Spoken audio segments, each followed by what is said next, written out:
to order the Town of Lewisboro Town Board meeting for Monday, June the 14th, 2021 at 7:30 p.m. Before I go any further, I want to confirm that Joel has started recording this meeting in accordance with the Governor's Executive Order number 202.1. This meeting is being conducted via Zoom. That link has been provided to the public so they can view the meeting, and we have confirmed that the feed is active and working. I have confirmed with Janet, our town clerk, that the meeting has been duly noticed and legal requirements, notice requirements fulfilled. Notice has been placed on the Town of Lewisboro website and included in the email distributions from the town. With me on this Zoom conference meeting from the Town of Lewisboro are members of the town board, Richard Sclarin, Jane Crimmins, Tony Gonsalves, and Dan Welsh. We have a quorum and can vote on any matters that come before the board. In addition, we have Town Attorney Gregory Falchetti, Town Clerk Janet Donahue, and Joel Smith, Facilities Maintenance Director. At the public comment periods, we ask that only the following persons be permitted to speak: residents of the Town of Lewisboro or the Katona-Lewisboro School District, owners of property in the Town of Lewisboro, employees of the Town of Lewisboro. If you want to speak at the public hearing or make a public comment, please raise your hand at the appropriate time. To do that, if you are on Zoom, put a cursor at the bottom of the window, and you should see an image of people labeled participants. Click on that to get a panel on the right-hand side with icons at the bottom. You can then click Raise Hand. Participants who have raised their hand will show up on the host screen in the order that you raise your hand. The host will then unmute you and tell you that you have the floor. You may also have to unmute yourself if your microphone isn't active. We are also asking that your video be off during the duration of the meeting and only turned on when invited to speak. If you have dialed in on a phone, you can raise your hand to indicate you want to talk by pressing *9. We will ask people to give their name and which hamlet they live in upon entering, and to keep their comments to 2 minutes. Our town clerk will be the timekeeper, and you will hear a timer at the end of the 2 minutes. If someone is disrespectful or uses profanity at this meeting, they will be asked to leave, just as they would be asked to leave a physical meeting. Please remember that your camera is on and profanity will not be tolerated in any form, including gestures and acronyms. We also ask that your comments be limited to the issues and not be an attack on any individual. Now, please stand with me for the Pledge of Allegiance.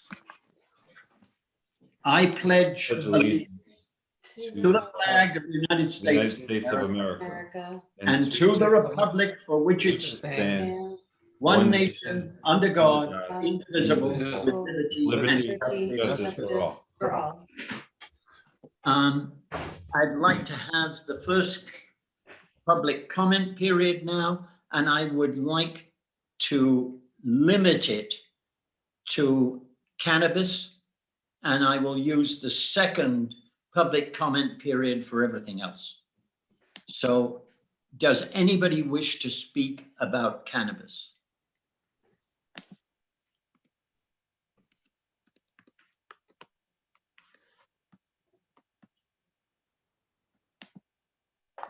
Peter, your camera, we can't see you. I don't know if you. Okay, I'll move it. Yep. And we have Barbara Mangione. Barbara, I'm inviting you to unmute. How is that, Jenna? Fine. Okay. So I just want to address this particular item. The first time the subject of cannabis dispensaries was discussed publicly at a town board meeting was back on April 12th. As per the minutes from that meeting, Mr. Parsons had said that the town will not know the intricate details until after the decision needs to be made, which is December 31st of this year. Despite acknowledging the lack of information, discussion continued to go on about the monetary gains of allowing dispensaries in our town. No mention was made regarding increased drug and alcohol use among our youth, increased demand on our police force in dealing with potentially impaired driving and ensuring appropriate sales, zoning implications whereby already inappropriately developed or zoned commercial areas will be targeted for these storefronts. So here we are 2 months later. There have been no additional discussions or developments, and we are being presented with having to make a decision sooner rather than later due to a permissive referendum requirement. Our town has a voice in 2 areas in regards to cannabis: on-site consumption entities and dispensaries. We can do 3 things. We can opt into both, we can opt out of both, or we can do a combination. The last 2 choices would require permissive referendum to be done, which can be done in November or later in a special election. My concern, based on the conversation that occurred in April, was that there has already been some minds made up regarding totally opting into this or maybe doing a combination, with the primary focus being on the money the town could get. We do not have enough information today to choose either of these choices. The 2 oversight organizations by the state, which are being put together by the state, which is the Cannabis Control Board and the Office of Cannabis Management, have not been staffed. When they are established, they need to create a slew of regulations regarding recreational sales. It is estimated that this will not be completed till the end of 2022 or the beginning of 2023. There is no rush to make a commitment right now. Licensing is more than a year away, and we cannot back in at any time. The board should make an educated decision when there's more information.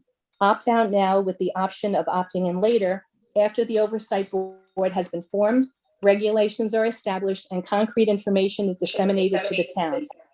Any other decision at this point in time would be a cash grab at the expense of the health and safety of our community. Thank you. Thank you, Barbara. Next, I'm asking Simone O'Connor to unmute. Good evening.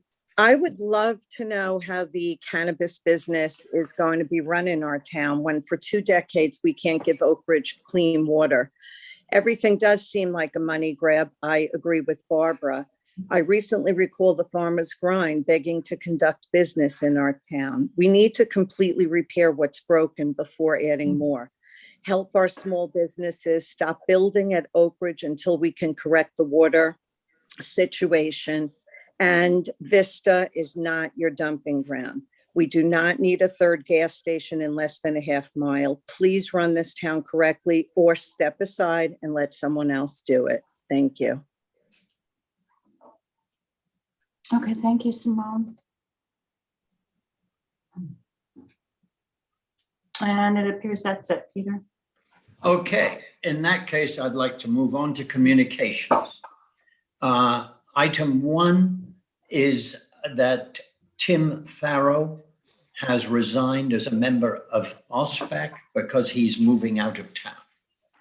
Second, I'll just say that he's made a lot of great contributions, not only as part of the certainly bridge building squad, but he did a lot of work on mapping and everything at the end there that I think everybody's finding very exciting. So thanks, Tim. Second, we have a letter of retirement from highway employee Robert Wakeman. And next, we have, we would like to appoint Doris Peter as chair of the Pedestrian and Cycle Advisory Committee. I would like a vote on the last 2. Can I have a second? Second. Discussion, all in favor? Aye. Aye. Did we just vote on both the retirement and the appointment in one vote? Yes. Okay. Is that okay? Yeah, because Okay. everybody seems to be firmly in favor of Doris Peter. Good. Next, you should know that Tony Gonsalves has submitted an application for sidewalks as an earmark request to Senate Majority Leader Chuck Schumer, and that it has got a heavy endorsement from Peter Harcum. Next, as of the 10th. And Peter, can I just add to that? So the sidewalk improvements, so folks are aware, are for the hamlet centers, which include Vista, Cross River, and Golden's Bridge, where we currently have. Okay, yes, it does not include the hamlets of Lewisboro or Walkerbuck. Right. Next, as of the 10th of June, cases of COVID were as follows. Amongst ourselves and our neighbors. Pound Ridge, 0. Lewisboro, 2. Bedford, 3. North Salem and Somers, 5 each. Those figures are beginning to be very low. Next, when it comes to vaccinations, we're not quite as good, guys. Golden's Bridge has 73% vaccination rate. That is good. Cross River and Walkerbuck have 64% vaccination rates, which is reasonable. Katona, and remember, although they don't separate them out, we have a decent chunk of Katona in this town. This is by post office, is what Yes, it's. has 61% vaccinated. We can do better. And South Salem at 53% is approaching a disaster. We really need to do our best to increase our vaccination rates in this town. Are walk-in vaccinations still available at the with Paul's Pharmacy, I believe? They have been, and I bet they are still. I will ask him anybody can get on the phone and ask him. Yeah, last I checked, they were maybe a couple Yeah. weeks back. And Yeah. secondly, I will take a bet there is somewhere in Katona, which may be closer for people in Golden's Bridge. And if you can afford the time for a phone call, I'm sure Paul's would appreciate the heads up there, so Okay. walk in, but you can call too. Okay, so let's please, guys, let's get our vaccines. It's important, not just to you, it's important to everybody else in the community. It's also important to our businesses so that they can fully reopen. All right, consent agenda. I would like to move approval of a consent agenda which contains the minutes for May 10th, May 24th, and June 4th. It also contains monthly reports for May, including building department and police department. Do I have a second? Second. Discussion. I have a question if the chief is on the call. If not, I can defer it. Is the chief on the call? I thought he was. Hold on. He is. Okay. Uh, Yeah, I just had a observation in looking at the police monthly report. Aided cases and alarms are up substantially from the beginning of the year. I just wanted to know if any thoughts as to why, if that's just a matter of opening after COVID, or there's any significance to that if he finds any.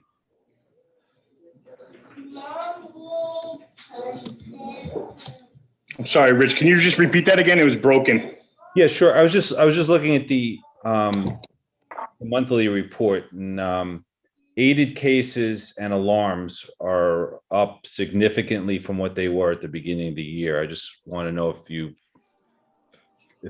any reason What I've behind it. noticed with the alarm calls, they're significantly higher because I think people are going back to work. So a lot of people are not home anymore and they're setting their alarms and they're just malfunctioning. Right. That's my belief on that one. As far as aided cases, it's just it's completely random. I mean, there could be more, aided is like basically EMS calls, but a big factor as well is you got to understand that we went to 2 officers per shift now. So our call volume is a lot higher because we're responding more to more calls now. Okay, thank you. You're welcome.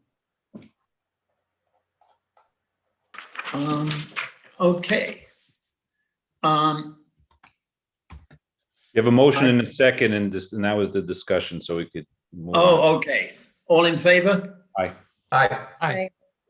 Thank you. Let's move on. To discuss cannabis a little. The lady said one thing that was not totally true, and it may be as a result of me disseminating bad information. But in fact, if we want to opt out of anything, we need to opt out by July 19th. That is not so far away when you consider that our next board meeting is July, when, 12th, Janet? The next meeting is June 28th. All right, June 28th. And then after And- that, in July, you have July 12th and then July 26th. Okay. I think, so we've got to opt out before July 19th if we're going to. So we have got to move up on this decision quickly. The lady is absolutely right, however, that we are being asked by the state or legislated by the state to take decisions based on not based on a lack of information, but without a lot of information, because the two administrative bodies that are going to decide on the rules and regs certainly will not be appointed before the 1st of January 2022. That said, it is what it is, and we need to decide where we're going. I've written a note to the board, and for the benefit of the others on the call, I'm going to summarize it now.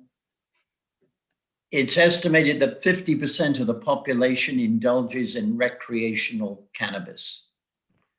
And this figure does not vary substantially across income groups.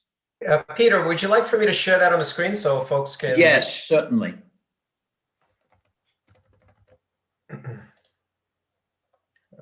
see.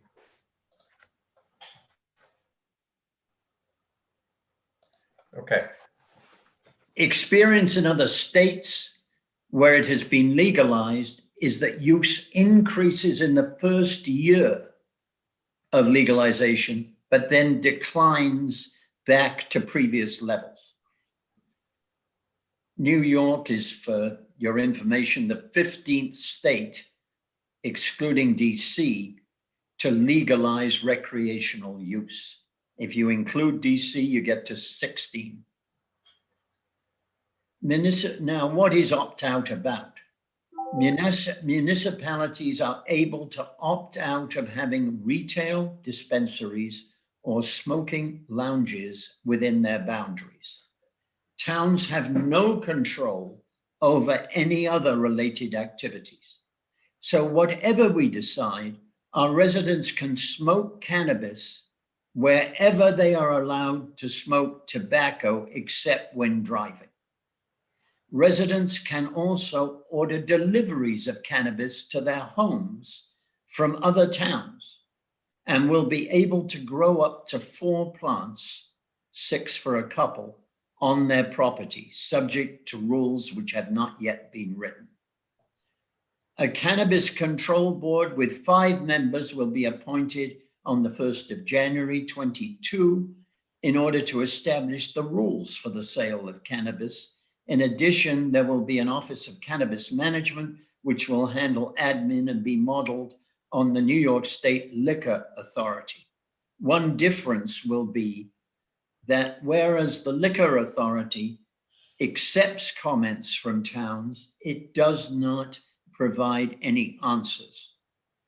In the Office of Cannabis Management will not only accept comments, but is required to answer those comments. It'll also Unfortunately- create the regulations also. Sorry? It'll also create the regulatory framework for this. Yes. Unfortunately, municipal boards must make their decision on whether to opt out before July 19th.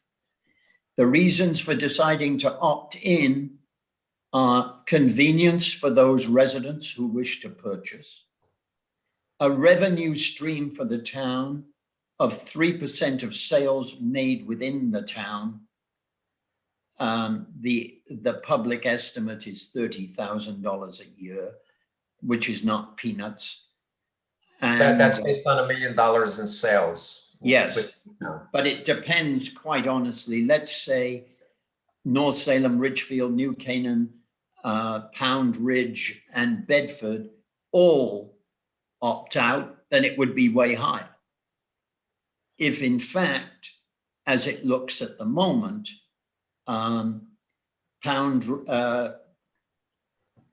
New Canaan, North Salem, and Somers are planning to opt out. I don't know about Ridgefield. Ridgefield, that's Connecticut. Yes, but they're going to legalize it pretty damn soon this summer, right? So, and they're going to move, once they legalize it, they're going to move rather faster than New York in order to have it on sale. I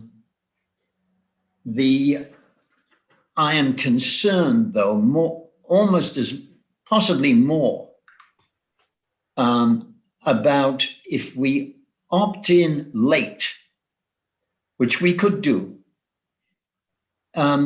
we will not, it will also become difficult to reap the direct revenue rewards because people will have established other places they go to. And because, and more important, will be the potential damage to our retail businesses in town from encouraging our residents to do much more than shopping for cannabis outside the town. Vista is already suffering on a retail basis from having to compete with Scott's Corners. Pound Ridge tells me that they're going to approve sale of cannabis. That will provide yet another reason for people to go over to Scott's Corners and buy there. And quite honestly, once they're buying cannabis there, they're likely to buy their groceries there and drugs and other things.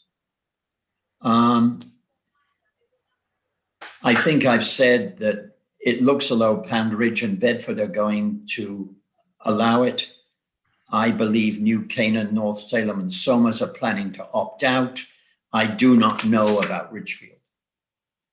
The Cato Institute study provides no support for arguments in favor or against the legal sale of cannabis.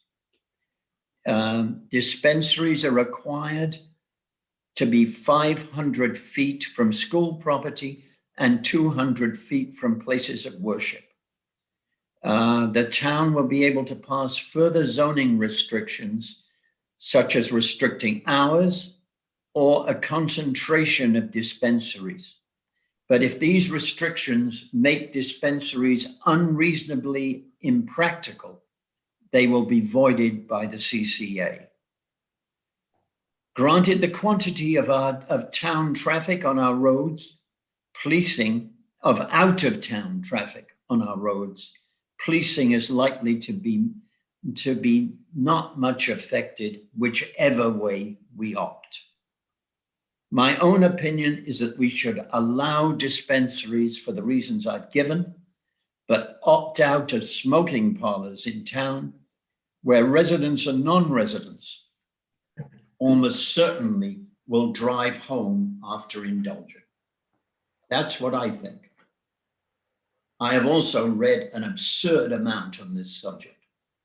And it doesn't make me that much wiser, I will admit. Peter, just a couple of points. And the person that spoke earlier that you referenced, that was Barbara Mangione. Yes. The permissive referendum is a requirement. Greg's shaking his head. Do you mean? Greg, are we wrong? The permissive, I don't want to interrupt Councilman Gonsalves, just the permissive referendum is a period of time where anybody objecting to the passage of the local law would have an opportunity to file the petition for referendum. And then it would go on either a special election or the regular November ballot. And the July 19th date is key to passing local legislation, having that 45-day window pass. And if in fact there is a referendum petition that is duly filed, then it can go on the November ballot. You can get around having a special, which costs money, okay, to conduct. Right. And if we were to go beyond that date, and the people would still have the right to petition for a referendum. No, in which case would it kick to the next year? Is that the problem? Their right to No, petition for you referendum lose the right. That's the point I was 45 days going to from- make. That was the is point. 45 days from the passage. Go ahead. If we delay this further and we don't allow the permissive referendum and a vote to be made before December 31st or by December 31st, we are automatically opted in by the state. Yes. Right. And Mm.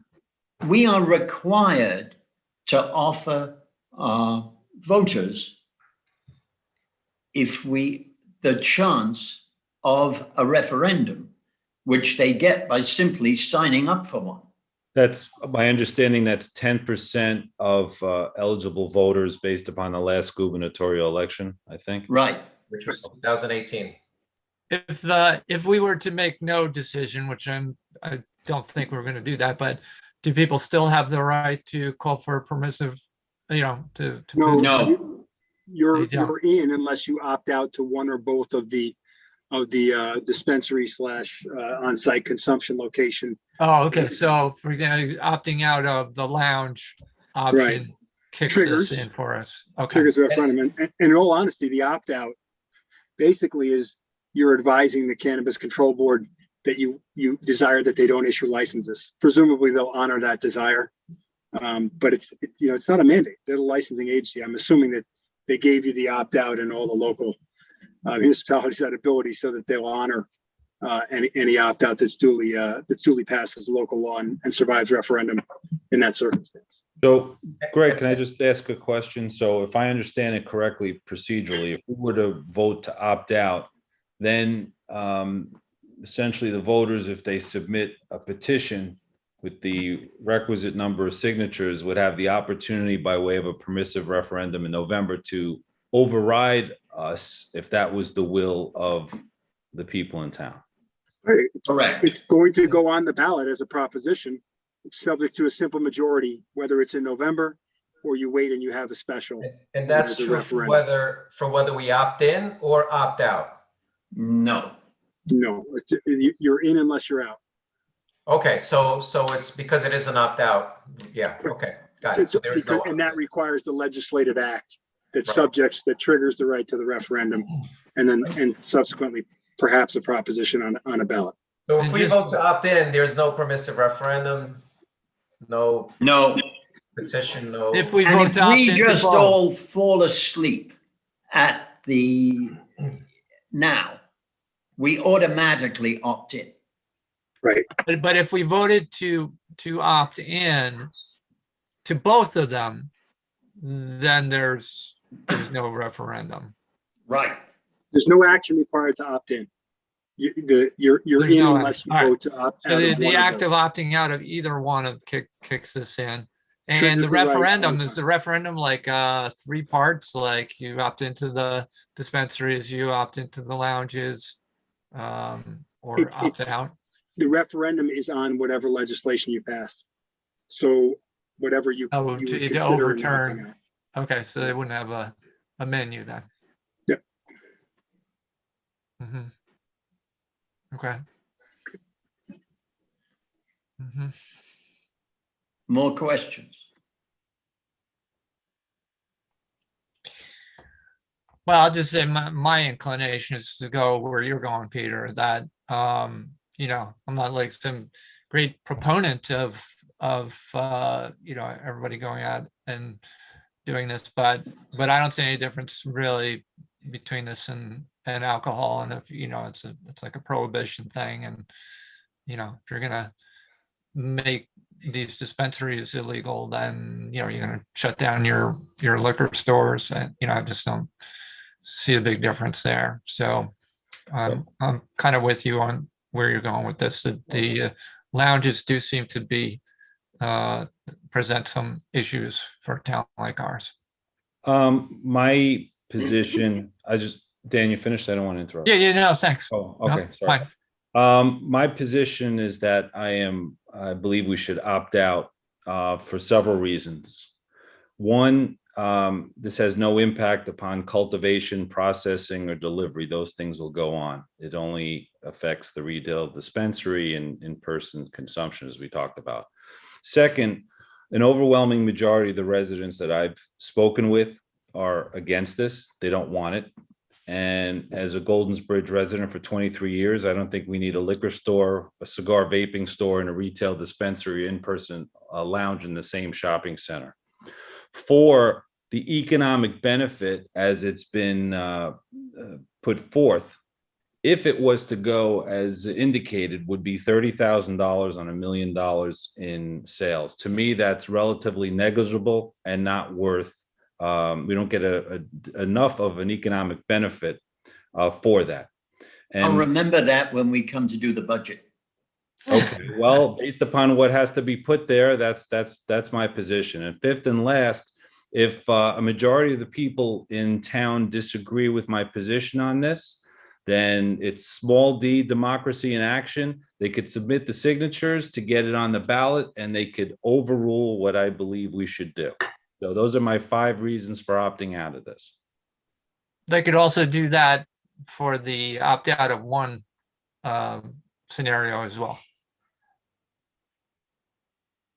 Right. If Peter's scenario is opting out of lounges, but okaying dispensaries, that would also trigger the permissive referendum, you know, opportunity. Meaning that fifth argument applies also to Peter's inclination and what you're thinking about right now. Yeah, So like number 5 is kind of a moot point. Jane, what do you think? I am feeling strongly about opting out of lounges because I can't see separating that from driving. So it does not make sense to me. I am compelled by the Scott's Corner and Pound Ridge's direction because I was just at Vista this weekend at the market for about an hour talking to people outside, giving out pride signs, and people talked about Scott's Corners because I said what a nice market Greenwich Market is. It has really nice produce, nice cheese, all of that stuff. And people said, oh yeah, and Scott's Corners is really nice too. And so I guess more than the 3% sales tax as a compelling argument is more like I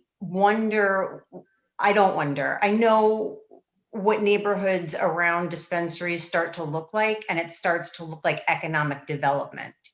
New Canaan opting out or thinking that that's the direction they're going also makes it compelling because Vista competes with New Canaan.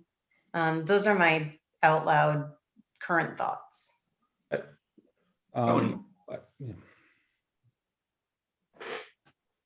Yeah, so most of so I've had a lot of people reach out to me and for the most part, or 100%, are not in agreement with us allowing dispensaries and or lounges. I have heard the opposite, just so people know, like Rich and like, I did not say that point. Sorry to interrupt you. I definitely have heard the opposite, just so people know. I had one person that actually I spoke to just a little while ago who was, you know, would be okay with dispensaries because of its, you know, the ease of obtaining it for medical purposes and et cetera, and it being local. I think, as Rich said, to generate $30,000 in revenue, you need $1 million in sales. I don't think we're in a dense enough area where you're going to have $1 million in sales unless we become the only place in all of Westchester and southern Westchester, northern Westchester that's permitting dispensaries. And I also feel that giving people the opportunity to vote on this is the way to go. That would be my opinion. So Yeah. that's where I stand right now. Just a little context, based upon the 500 foot requirement away from a school, that's why Cross River is essentially out. So again, this is something that Golden's Bridge and or Vista is going to have to be part of.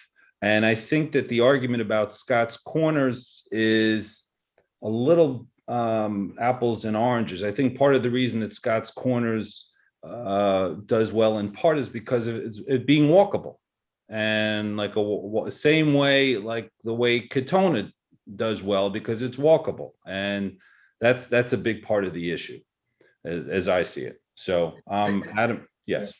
No, I was just gonna just to add to that, you just reminded me of something, Rich. The fact that we do have the opportunity to opt in later, after we hear from the CCB and the cannabis management and what comes out of those groups that are created, we always have the right to potentially opt in, correct?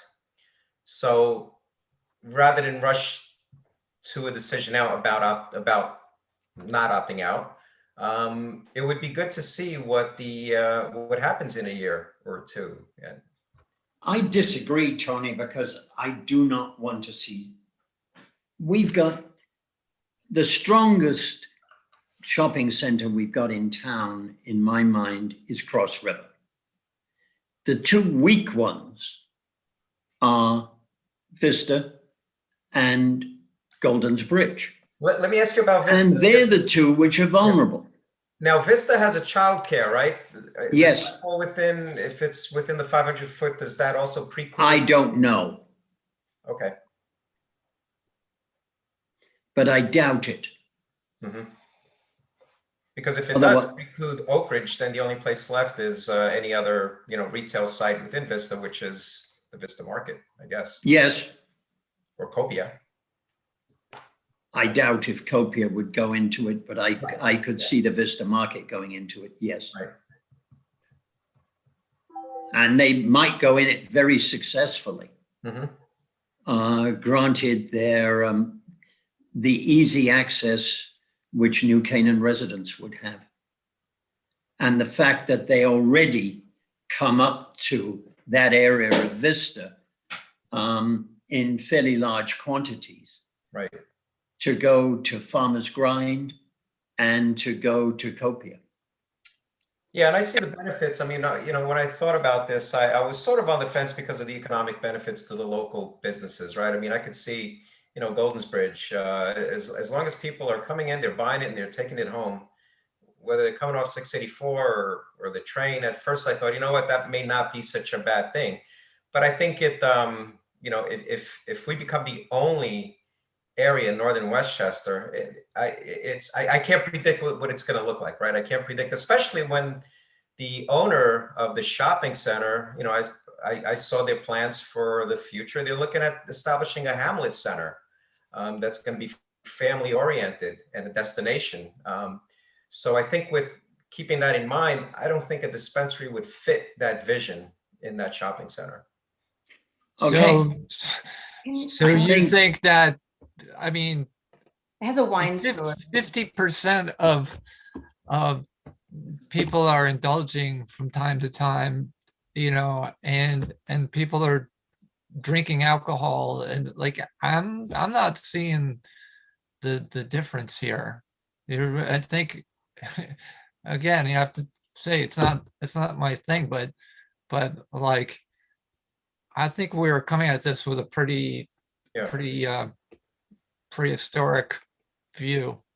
But I think with the alcohol, people are buying it and they can't drink it in the streets, right? With cannabis, they can. The law today allows you drink it at picnics and and drink it everywhere. It's a family thing. Right. It's You know, not a matter And of, I'm not encouraging either of them, as a personal preference or anything, but like, I just don't see how you can look at the one and say, it's like, whoa, that's like, we don't want that. If you're concerned about the shopping centers, then each shopping center could decide they are a non-smoking zone. I guess they could, right? They could, yeah. I mean, in the same way that if we allow it, I have every intention of expanding the no smoking zone we established in our parks to our preserves. Mhm. Because I don't want a bunch of people going into the preserve and into a preserve and getting high. Right. I have a question. I don't think we're gonna come to an agreement this evening. We do have 2 more meetings before we would have to opt out, and I guess we could come to a decision tonight. I could see that as well. But have we talked to any landlords or business, like hamlet owners? Have we heard about whether they'd be interested in having an applicant of this sort, or if they've gotten interest from the surrounding community? I spoke I to haven't. the Goldensbridge landlord. So there's 2 of them. It's a couple. She's they're new. They were brought in new by the owner. I know she started first when she came on. She's good friends of the owner, and now her partner is the one that took over the property management aspect of the business. He's for it. She's against it.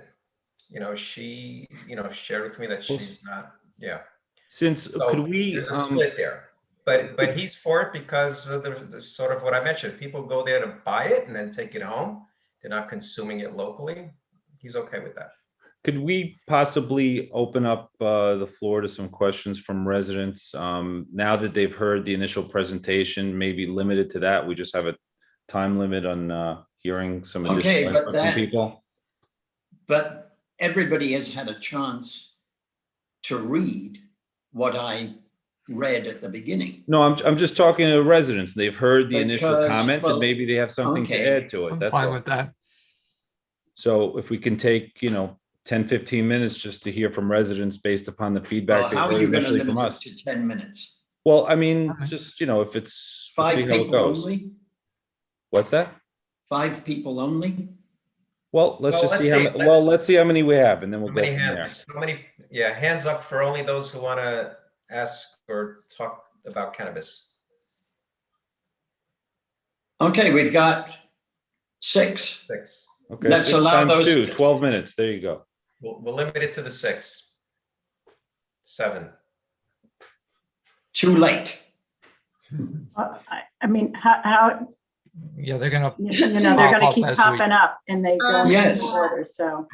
I mean, I know that I'm in the minority, but we would be going off, we would go out of the rules of order. We'd be going off the agenda. I know that's fine with everybody, and I hate to be the lone dissent, but we just had an entire public comment period that was dedicated to this. And we have 2 more meetings before we have to make a decision. And so I imagine we're gonna have ample opportunity to hear from the public. Well, I look at allowing 15 minutes for people to chime in and allow us as part of our. You've got, the problem is, Rich, you have no way of limiting it to 15 minutes. Well, we have about 7 or 8 people, so let the. Yes, people and what speak happens on when it. the next 5 crop up? No, let's just limit it to, so we haven't had any more pop-ups, so let's restrict it to the. What happens to the people who logged on for public comment period number 1, supposing that that was the one about cannabis, heard what they had to hear and logged off?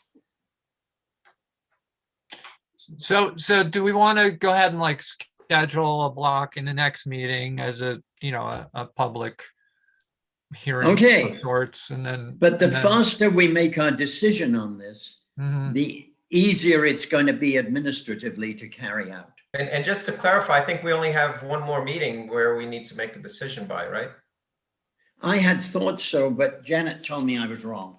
We have June 28th, we have July 12th, it's not due until July 19th. But you, And so Okay. then I am more compelled to go ahead and open the floor right now if we feel as a board that after we open the floor, we'll be ready to make a decision. let me just add, we need a public hearing as well, and that's. Yes, that's why I, So I'm now back in James Court. We're still gonna do a hearing. Everybody's gonna have a chance. They can email stuff, of course, and then please, come to the hearing and let's keep it organized then. I'm okay with that. But I'm with Jane now. Let's leave it for we now. can change our mind, as a result of the public hearing. Yeah, of Correct. course. Well, again, I'd like, Let's- it's up to the supervisor, so I'd like to hear what the people have to say on this. That's my view. Well, all right, and the public hearing will be when we do that. And I'd like to set a public hearing for a week from today. 2 weeks from today. Yes, it Is would be this, June 28th. That's do we assuming. call this a public hearing? In the same sense as, we're passing legislation, yes. Okay. Fine. Okay. Do I have a second on setting a public hearing for June 28th? Second. All in favor? All Aye. right. All right, let's move on to Mr. Smith. Are you in the meeting? Yes, he is. Can you give him the floor and let him show anything he wishes to on his screen? Yes. Yes. We're getting there. And I suspect his father can give him some help if necessary. Yeah, sorry, I was unclear about which Smith there. Well, I can there's- promise there is a close relationship. Yeah, So Joseph is on there. okay, so I Hold can, on. Joe, are you making him a co-host? okay, Yep, and then he's going to be able to share his screen. okay, so I can put my video on. Yeah, I can share Here my you screen. are. Hi, Joseph. Hello. Hi, welcome. Thank Tell you. us what you want to do. All right, so I am Joseph Smith of Boy Scout Troop 101 of Vista, New York. So today I will be presenting my plan for an Eagle Scout project. It's already been approved by, it's already been approved internally by the Boy Scouts organization, but I've also received confirmation from Mrs. Donahue, the town clerk, and Mr. Johnson, the cemetery commissioner. So I can start screen sharing and I'll show you some plans I have for the project itself. That's all right, I can start presenting here. Okay, so here's a basic outline of it. So in the South Salem Cemetery, I plan, basically this entire thing is taking up about an 800 square foot area. It's gonna be a large meditation area built in the western portion of the cemetery. I can show you a closer up area of what it's gonna look like. So there's gonna be stone edging, a gravel walkway that goes from by the road through the middle, 2 2x4 benches, and 4 Andromeda shrubs. The entire Joseph, thing, yeah. let me just check one thing. Yeah. This is the cemetery next opposite St. John's? Yes, it is a South Salem Cemetery. Okay, I just yeah. wanted to make sure of that. Yeah, it's that area. Okay, But the entire thing is designed with maintainability in mind. From the fact that I'm leaving in grass on these inside portions so mowers can go over them, and the stone edging will also be at the perfect depth to allow mowers to go over them without damaging the mower.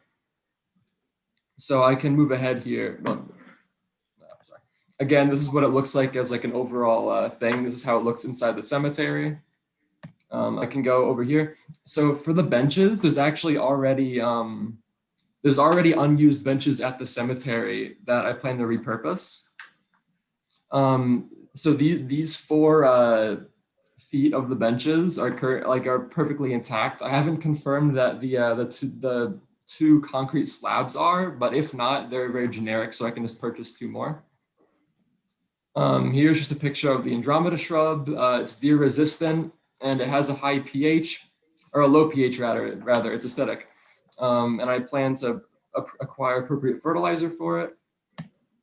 Here's the type of edging I'm planning on using. See how it, they're designed to lock into one another to prevent shifting over time. Here's kind of what it would look like. See how it bends and it stays together. So here's the actual area.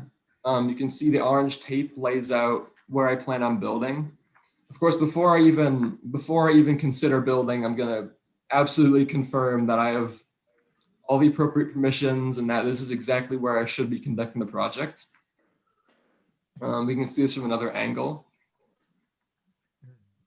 And the second portion of my project will be basically clearing out some areas in the cemetery where, especially in the older areas of the cemetery, where foliage has sort of taken over some of the gravestones. Like you can see here on the screen is a pretty prolific example of that, as well as here where you can see like you can't even really see who these graves belong to anymore because it's been overgrown by nature. That's pretty much it. As for images, I can go into like the finances and other aspects of it if you want. I had a question about if you've spoken with the Bowers over at Echo Farm. No, I haven't. I'm not sure if I would need confirmation from them. You don't need confirmation. Yeah, I'm just curious. Since No, I haven't spoken with them about it. Okay. The only thing you may need to do is to go to ACOG. Okay. Because this is town property. Right. And technically anything on town property has to go through ACOG. Whether there is an exclusion for cemeteries, I don't know. Okay. But why not at least check with Kirsten Conran? Janet, I have one question. Yes, Peter. We are not intruding, obviously we're not intruding on graves themselves. Not at all. But are we intruding on any spaces that have been bought? No, not at all. Okay. No, and I did confirm with our cemetery commissioner, Steve Johnson. Okay. And Joseph and Joel did as well. In that case, I'd like to make a motion. Actually, I have a question, Peter. Okay. Joseph, how are you fundraising for this project? So primary funding, first of all, will be solicitations from friends and family as well as members of the troop. But I also do plan on starting a GoFundMe. Before I can actually start that though, I need the appropriate paperwork to be filled out. But that's going to be my secondary method of fundraising. Okay. Well, when you do that, let us know so we can spread the word. Yeah, absolutely. Okay. Thank you. Great project. Yeah, it looks great, Joseph. Thank you so much. I like the original use of the lion benches and the interlocking bricks. It looks like it's going to be a really beautiful project and it's going to beautify the area. So thank you. Yeah. Rich, any comments? Dan, any comments? It's just ditto. It's going to be a real enhancement. It'll be really nice. I'm sure all the visitors will be very happy about the upgrades. It's all right. actually, I'd like. Yeah. Go on. It's a beautiful area. Having walked around there recently, it's a really beautiful area. It really is. So it's a great project. I'd like to make a motion to approve this and to waive any fees that might otherwise be necessary. Second. Do I have a second? Second. Discussion? All in favor? Aye. Hi. Thank you, Joseph. All right, And thank and your father should be very grateful to you. you. For Bill was obvious laughing and reasons. saying yes. That was a joke, Joseph. It's also kind of true. I'd like to propose a resolution to approve pool rental agreements with Storm Aquatics, Westchester Aquatic Club, Westchester Diving Academy, and Free Diving Constantinos Michaelidis. Can I have a second? Second. Do Discussion. we, who signs these? Do we have to? I do. Oh, sorry. Thank Right. you, Dan, for rescuing me as usual. And can we do them all at once like that? Yes, And just, I've made an executive decision that we can, okay. And because these agreements are essentially identical. that was going to be my question. Yeah, we're just rolling them over. That's fine. Yes, So I move that we authorize the supervisor to sign the pool rental agreements with Storm Aquatics, Westchester Aquatic Club, Westchester Diving Academy, and Free Diving Constantinos Michaelidis as presented. These pool rental agreements have been in existence for quite a few years, I'm taking? we've used them for, I don't know if these particular people have had them, but we've used them with other people, if not these people. Okay. They have insurance. And they have indemnification to for take that. out significant insurance. Yeah, I think Greg was just They have saying, indemnification provisions as well Yes, within That's on them, the draft. and minimum insurance requirements. So that when they execute the agreements, they should tender it with their insurance certificate. So Supervisor Parsons can countersign them after review. this is one of the obvious advantages of our superior diving pool, is that it interests other associations and groups in taking advantage of that pool in the morning before the pool opens to the public. That's great. How about an all in Did somebody favor? have a second for Dan? second. Discussion? All in favor? Aye. Aye. I'd like to move on.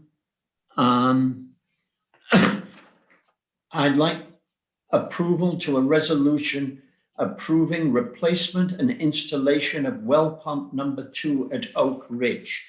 We have already done this, in fact, because it was an emergency and I took emergency action in order to allow it to be ordered and installed as quickly as possible. But now we are making the formal approval. I propose it. Do I have a second? Second. Discussion. All in favor? Aye. Aye. I'd like to, am I signing this one again? I'd like us to approve a resolution approving renewal of agreements with the Katona Lewisboro School District for use of facilities, summer bus rental, school resource officer, salt fuel agreement, and rental of LES. In this case, everything is identical, but the school district insists on us passing these annually. It's part of their procedure, so we've got to do it annually too. And again, this is for your signature. Yes, so can somebody propose it and somebody second it? I propose that the supervisor be authorized to sign a resolution approving the renewal of agreements with KLSD for the use of facilities, summer bus rental, school resource officer, salt fuel agreement, and rental of LES. Do we have a second? Second. Thank you. Discussion. All in favor? Aye. I'm going to hand the next one on to you, Tony. It's a resolution to Right. approve a bid document for Fox Valley. Correct. So we're going to go ahead and repave the Fox Valley driveway entrance. And we're working on, we've put together the bid document that will go out for requests for bids or proposals. So this is a request for the supervisor to authorize the advertising of this bid for the Fox Valley driveway paving. Do I have a second? Yes, but one question. Let's make sure that the highway department, I think you and I spoke this afternoon, but Yeah. we spoke past each other. I want to make sure that if this amount of asphalt was added to the town bid for asphalt, it might just be cheaper as an add-on than it is as a separate agreement. Correct, and we're going to look at that, yes. Okay, and I just wanted to make sure you did. And just to be clear, the money for this is coming out of the ban that we approved, the ban resolution we approved in February for town park improvements. Which was up to 300,000 being authorized. Yeah, it was 435, 300,000 of which was supposed to be for the Honor True playground replacement. But we have determined that it does not need to be replaced and it'll be repaired instead. And for about $86,000 to $90,000. We're working on finalizing that. In fact, that's an add-on that Peter, you and I discussed, and I had a follow conversation with Greg. Okay. We would like to vote on that as well, but let's go ahead and finish this off. But in essence, yes, this is coming out of that $300,000 that was allocated to town park improvements. All right, did we have a motion on that? Yes. And we had a second, so discussion and all in favor? Aye. Aye. Help me, Tony, what else did we discuss? Yeah, so can we go into the Honor True playground improvements, Yes, which would be coming out of the same bond resolution? I'm going to share my screen just so folks can see what we're talking about here. Let me see, where's my screen share icon? Here it goes. Okay. So let me see if I can pull up the document. Let's see. Okay. So basically, this is the proposal that we received. The existing vendor, or the vendor that provided that playground. We had a meeting with them, and they agreed that there wasn't a need to replace the playground, and that they can repair the components that need to be repaired, and that have been deemed to be unsafe and can cause tripping hazards, etc. So currently we're at about $89,000. I'm in the process of reviewing this with Dana. But in addition, I'll show you a couple of pictures of what it will look like. I think I have that up here somewhere.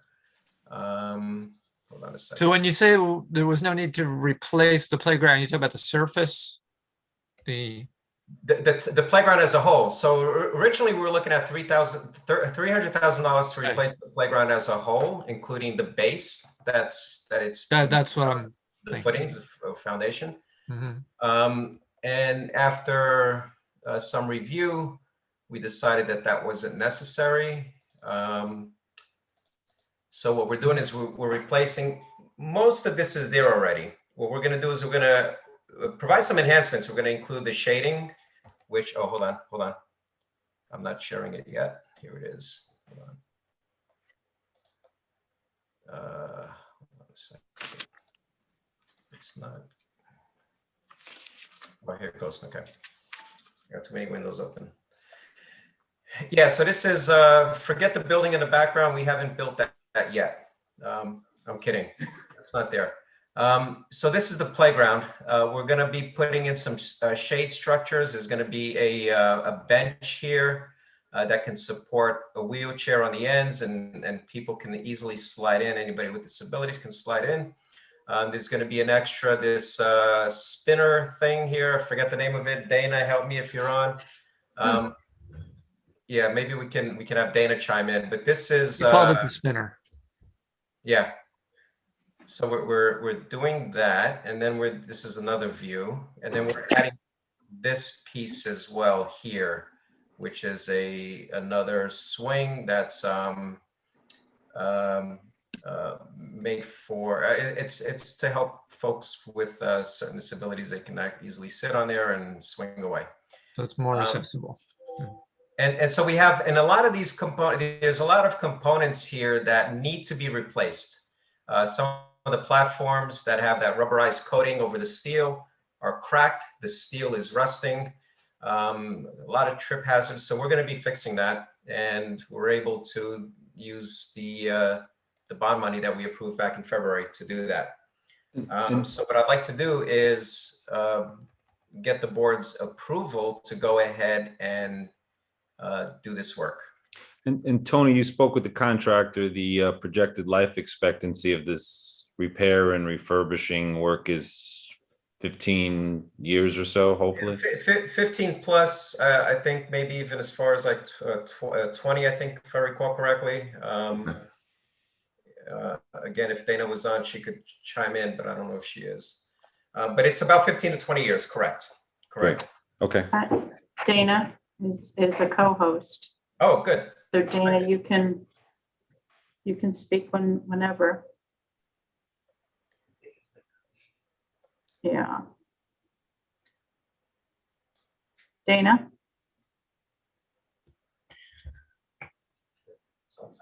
Mm-hmm.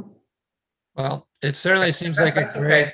Yeah, so basically we're going to have, and they're also going to clean up the existing pieces, right? They're going to power wash, so it's going to look nice once it's done. So, which gives us extra money to utilize elsewhere, such as the town park, the baseball field.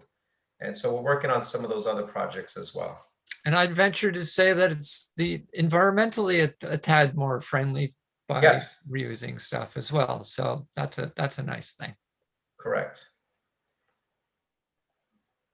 So that's great, Tony. Good work. Thank you. Now, you don't need a motion on that, do you? Well, I think we need a motion. Well, we need an approval by the board to go ahead and spend up to, not exceed, $90,000, let's say. Okay, I make a motion to move ahead, get bids on this, not exceeding $90,000. And there are no bids. This is a single vendor. So okay, single. Because it's the original vendor replacing parts. Okay. Just if you move it, I make a motion to spend not more than $90,000 on achieving this. You should name the vendor, and that you've been advised by your consultant and department head that it's a sole source, that's the only compatible equipment, okay, that you can use with your existing facilities. So it's what we call a sole source exception to the general municipal law bidding requirements. Okay, you can adopt that if you want, and then move to expend up to $90,000 for that vendor. So the supervisor adopts his motion as set forth by the town attorney. Yes. Do I have a second? Second. Yeah. Discussion. All in favor? Aye. Aye. Tony, can you just tell me the name of the vendor? The name of the vendor is Miracle. Hold on a second. It is Miracle Recreation Equipment Company. The Miracle Recreation Equipment Company. All right. Is that enough, Greg? That's fine. Okay, next item. This is one I've been waiting for some years to do. I have felt that electing our town highway superintendent is not the best way of proceeding. It means that there are no requirements that he understand the job before he's elected. And we end up with situations like a couple of my recent predecessors had, where they had real arguments with their highway superintendents. And those real arguments were as much personality conflicts and political conflicts, and in fact more, those two than engineering conflicts.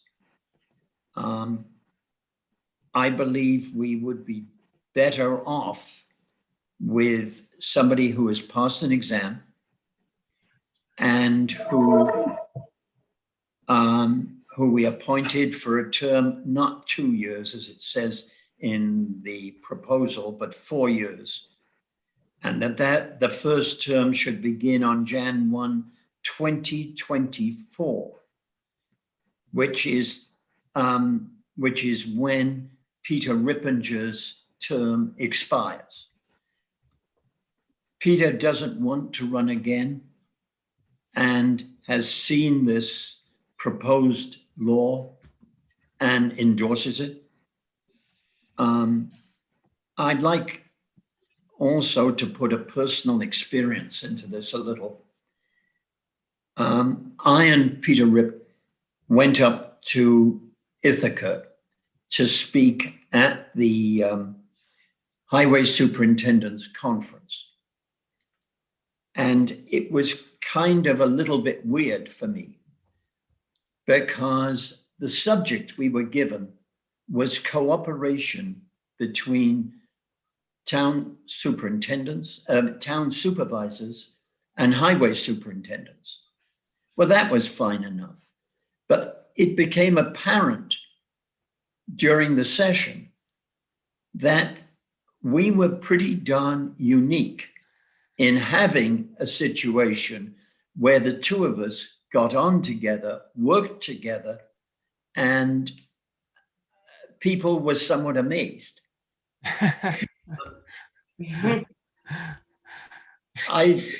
That's one of the reasons why now I think it'd be a good idea to change the system. Would it be unique? No. Pound Ridge has done exactly what I'm proposing. Bedford, no, not really, because they've appointed an engineer as head of DPW, and he appoints the highway superintendent. And on the whole, throughout the state, the trend is towards making this job more and more appointed. I've got a proposed law. It would require a permissive referendum, and I'd like people's comments on it. Peter, if I could just interject, the abolition of an elected official, the position is a mandatory referendum. It would have to go. Yeah. Oh, mandatory instead of permissive. Okay. Sorry. Yeah. Okay. So that's all I'd say. In other words, so I'd rather like to get it on the November ballot. For this November? Yes, because that would give us time to have an election process in 24. Not an election, an appointment in 24 after Peter has retired or just before he retires. So my question is whether you've thought about the DPW model. And one of the reasons that appeals to me is because we, in theory, we're going into a lot of, we're doing our master plan. We're trying to get dollars for sidewalks. We, want to get the hamlet enhancements going. And I think, right now, the way we're structured, we don't really have a professional counterpart on staff to sort of, take our vision and be like professionally responsible for execution or being a resource for that. And in a place like Bedford, where the head of DPW is an actual engineer, it's, I think, been a very good resource for them and support for that type of activity. So the structure, what you're proposing here now is just to basically change this position to an appointed position. And yeah, I mean, the sort of professional requirements will all be outlined and everything, but it's a different position, I think, or a different approach to things. So you thought about that at all? Yes, and I've come to the conclusion it's a bit damn expensive because we'd still need a highway superintendent, really. Or the Bedford model would mean that we still had a highway superintendent reporting to the head of DPW.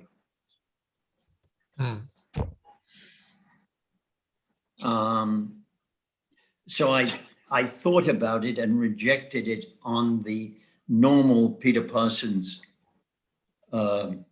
grounds that it is great, but I'm not sure we've got the money for it.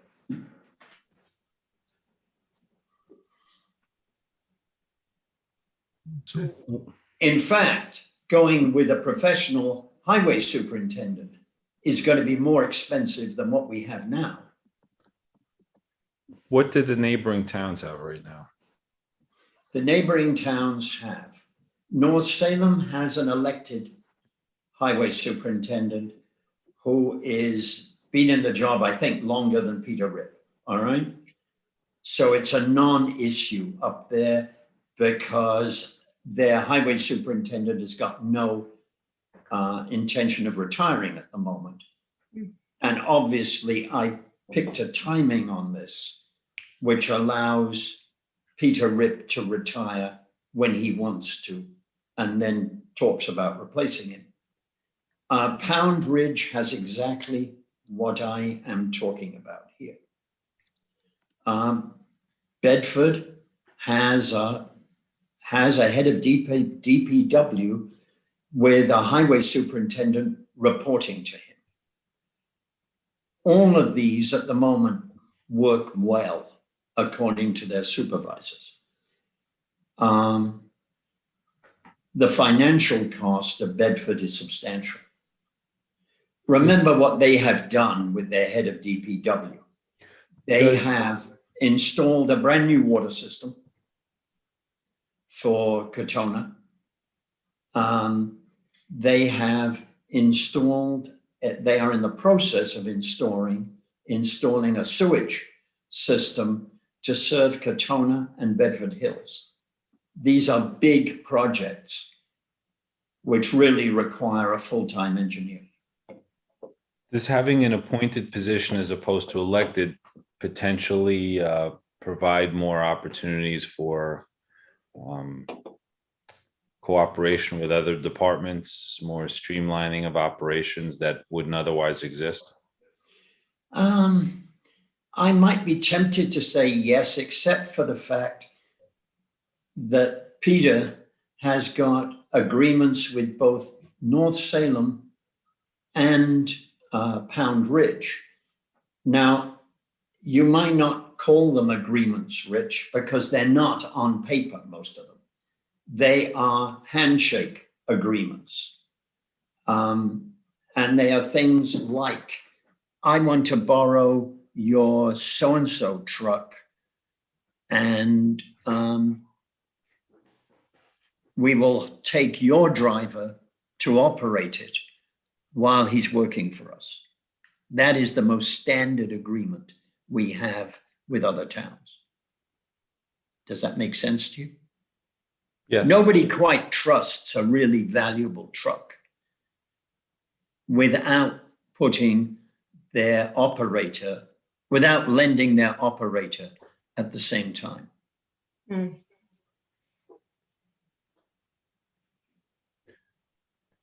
And I guess without the appointment will have some cost savings, I guess, as opposed to an election, right? No, I think Okay. it will be more expensive. Not the election. I think it will end up costing us more because I think we will have to pay a professional who has passed the civil service exams somewhat more than we pay Peter Ripp. And we'll have to be competitive with our salary because an elected has Yes. to come from within town and an appointed does not. Well, he won't have to come from within town. An elected? No, an unelected. That's what I'm she was saying. Sorry, She's I'm missing the agreeing, she's question. agreeing with you. That's what Okay. what she said. So that we might, for instance, will you close your ears, Greg? We might, for instance, go and seize one from Putnam County, where on the whole, the professionals are cheaper. Well, and anyway, we put out a solicitation, right? And Yes, get the best person we could. yes. What do people think? I think it's a good idea. I think- Okay, I'd like to make a motion to move forward with this and set a public hearing for 2 weeks from now, the 24th. I need a public hearing, presumably, Yes, Greg? it's legislation, yes. Absolutely. except that I would amend it to being a term of 4 years. Do I have a second? Tony, Second. discussion? All in favor? Aye. Hi. I'd like to, where the heck did I put the agenda? Oh, I'd like to make a motion to approve the claims report. But we have public comment first on the agenda. Oh, before the claims report? Okay, Well, that's what the agenda says. Yeah. all right. What about the gas station law discussion? We've We're gonna postpone that. postponed it to executive session. Oh, okay. I guess that was before I joined the meeting. Yeah. Okay. All right. I'd like to open the public comment period number 2. Does somebody wish to speak? Quite a lot. Yes, so I will go in order of how they are up here on my screen.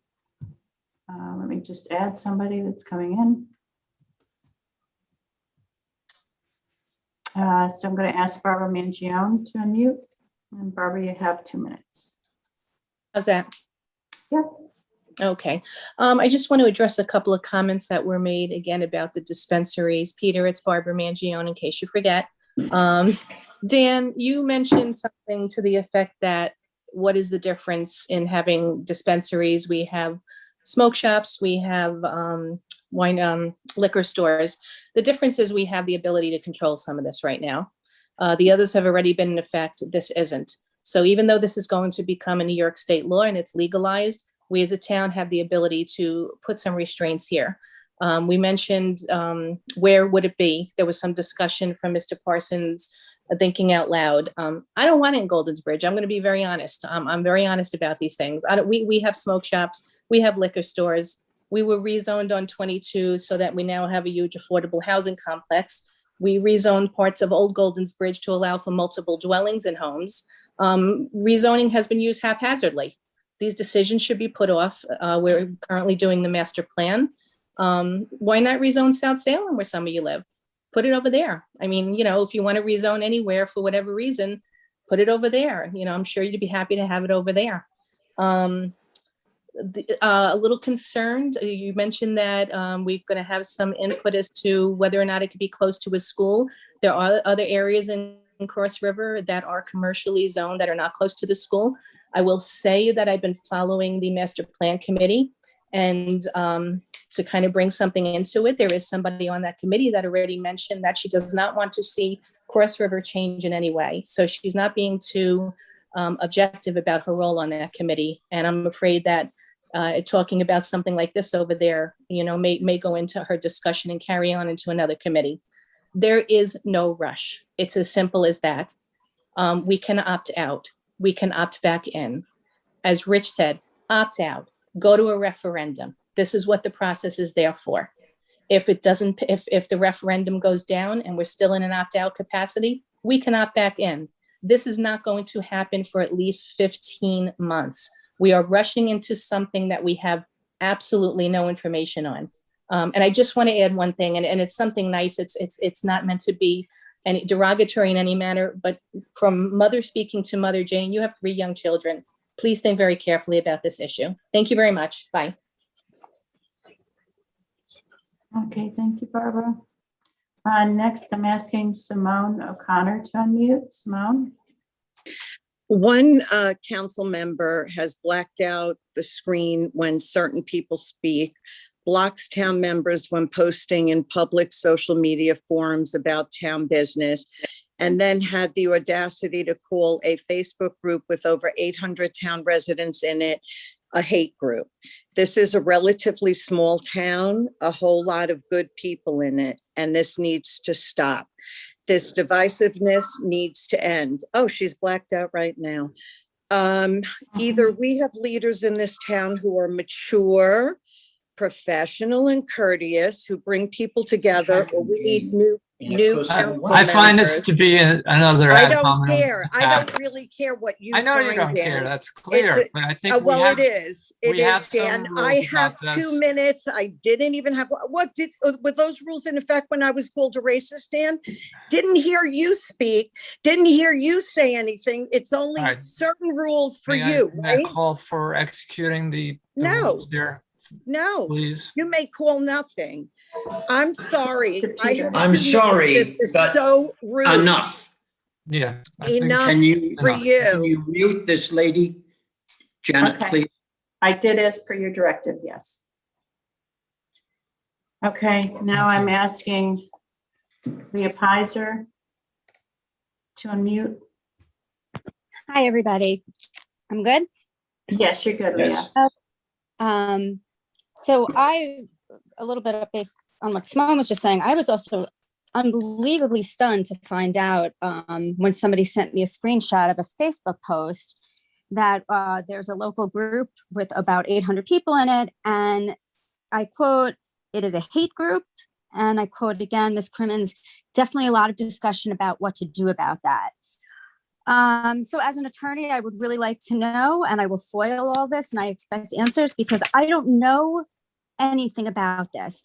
I need to know, and we all need to know, who declared it a hate group? Why did I find this out via somebody who knows somebody who knows somebody? Who in the town is investigating these people in this group?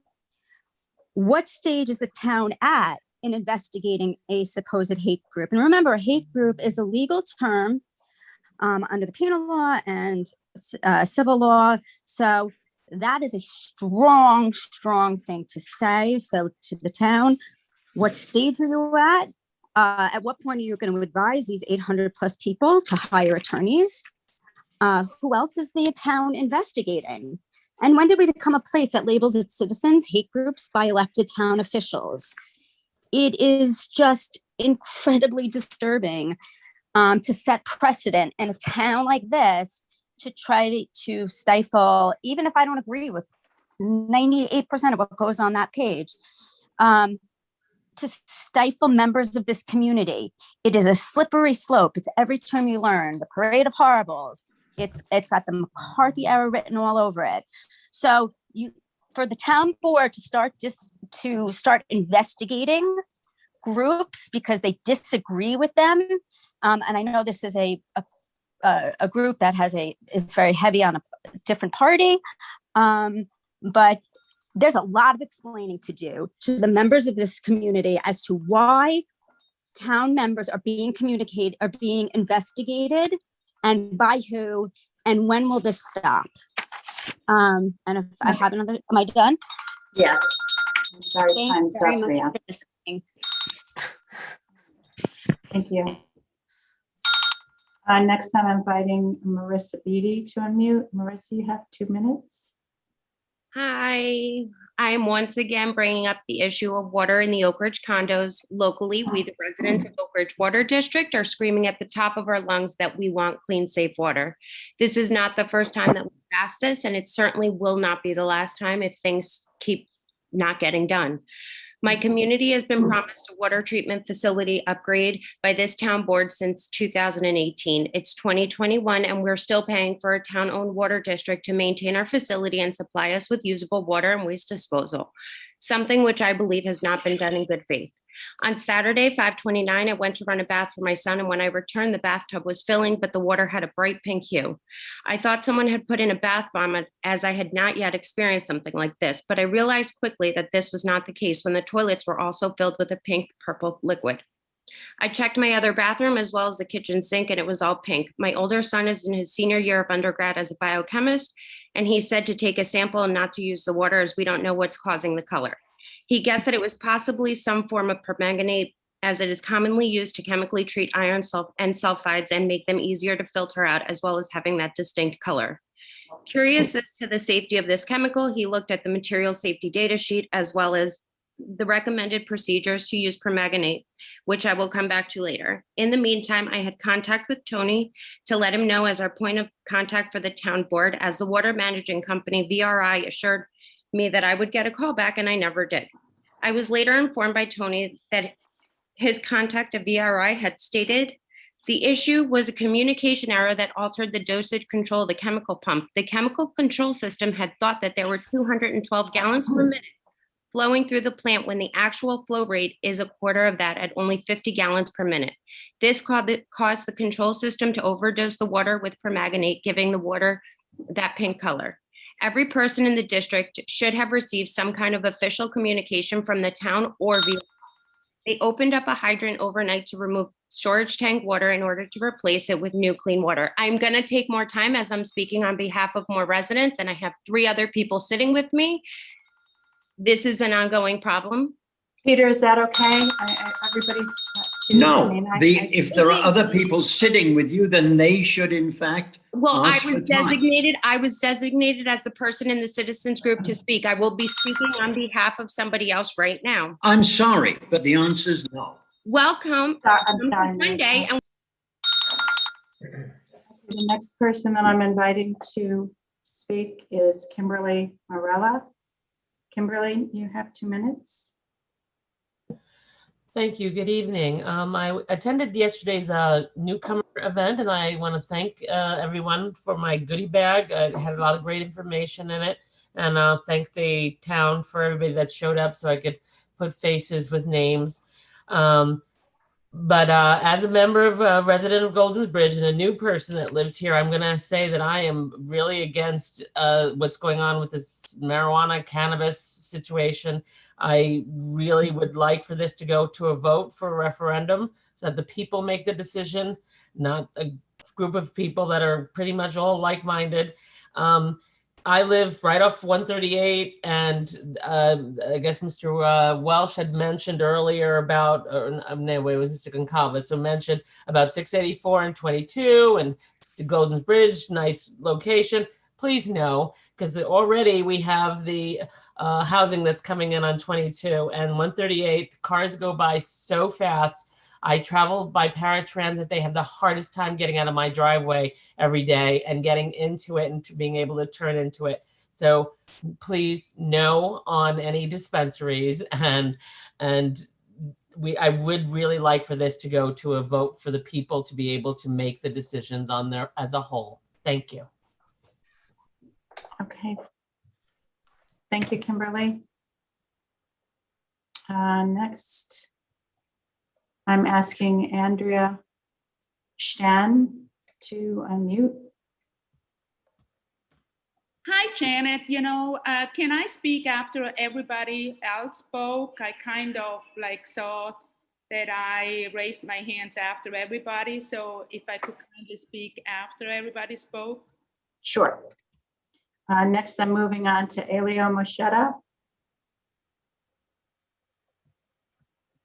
Hi, Janet. Elio Machetta, South Salem. I just want to say thank you to the Veterans Advisory Committee for a great Memorial Day celebration. But unfortunately, it has a little bit of a stain on it for what happened towards the end when the American flag was taken down and replaced with a different flag. And I also want to apologize to Tony Goncalves, who bore the wrath of my phone call once I realized what took place. It was totally out of line, Tony. I apologize, but obviously I was worked up and I think I had the right to be. Thanks for getting the problem resolved. It's unfortunate what happened that day. It should have never happened. I would never ask to have a flag taken down ahead of time to commemorate another organization or another day. It was wrong in a million ways, and I'm very shocked and surprised. I mean, we had a great day. There was a lot of different people there from a lot of different backgrounds, all for one purpose. And it really had a shadow cast on it that day. I hope in the future it doesn't happen again. And I hope there are protocols and procedures in place that only one person could decide when the flag is taken down and another one put up. It's not an individual thing, it's a town thing. As far as dispensaries, Pound Ridge is a beautiful place. It's walkable, as Richard says. Vista is an eyesore when you come into the town. Selling pot isn't going to make people come to Vista and shop, unfortunately. Kopi is the only thing we got going in the farmer's grind. Thank you. Okay, thank you, Elio. Next time, asking Dean Travellino to unmute. Dean?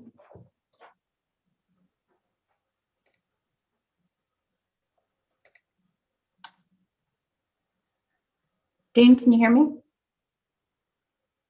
I'm trying. Can you hear me now? Yes. Okay. Sorry about that. A little challenge with that. All right. I didn't mean to speak tonight, but when I heard the comments about the dispensary, I thought I would say a few words. So since I am talking, I want to say that, Peter, if Tom Herzog were alive, he would love what you're doing. If he had been elected for one more term, he would have loved to change that town highway department to an appointed position. It's way overdue. Since I am talking, I'll use the opportunity to also say that I share Leah's concerns very, very much, Leah Pizer. On the cannabis issue, it wasn't a hot button for me till I heard some of your comments. And all I can say is I'm glad I don't have any school-age children right now. If revenues and attracting shoppers is a key to decisions like this, maybe we should also repeal the ban we have on fast food. I mean, I, for one, would love to have a McDonald's or a Burger King or particularly Taco Bell in town, and that would bring in shoppers that would do other things. If revenue was the only concern. While you were talking, I did a quick Google search. It took me 1 second, and up popped something from the University of Rochester Medical Center. It was a little report about cannabis. You can read it yourselves online. There's a link to it. I just put on that hate group has a link to it right now. But it's harmful in a lot of ways. It can affect, obviously, you know, all the things about reaction time and driving and understanding. It also, though, for parents, it increases car crashes. It increases risky sexual behavior, particularly among kids, which increases sexually transmitted diseases. Reading from University of Rochester and the doctors there. Students who use marijuana find it harder to study. Young athletes don't perform as well. Synthetic marijuana particularly causes hallucinations, kidney damage, seizures, etc. Again, reading from the report, paraphrasing in 2 minutes. Marijuana contains higher concentrations of the same compounds that cause cancer. What parents should really be concerned is that the chance of a child trying cocaine or higher drugs is increased by the use of marijuana significantly.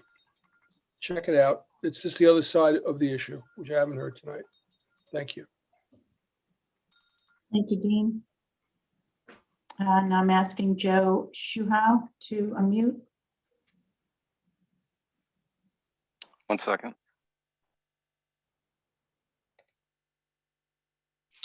Thank you. This is Joe Shuhow speaking from Vista. Baseball fields, softball fields, and play areas have been deteriorating for several years. These are highly visible gathering places for our children, families, and visitors. Most fields are a display of neglect, overgrown weeds, rusted and bent fences. In the case of Town Park, dangerous railings, deteriorating wood, untreated lawns, and unkept garden areas, such as the hill behind home plate. Improving and maintaining public and recreational spaces is a basic expectation that we citizens from any town actually put on the town board and town employees. These should be paid for by current taxes, not additional nor private fundraising. It is town property, not private.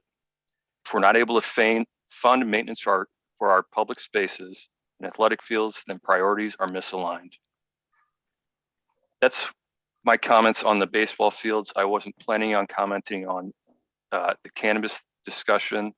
As I said, I'm a resident of Vista. I have 3 children, one of which goes to pre-K at Oak Ridge, and I am unequivocally against cannabis dispensaries or lounges coming to Vista. Your rationale behind us going to New Canaan or Scott's Corner, which I rarely do, is totally off base. And I look forward to the public comment on this issue. Thank you. Okay, thank you, Joe. Next, I'm inviting Jeremy Zimmer to unmute.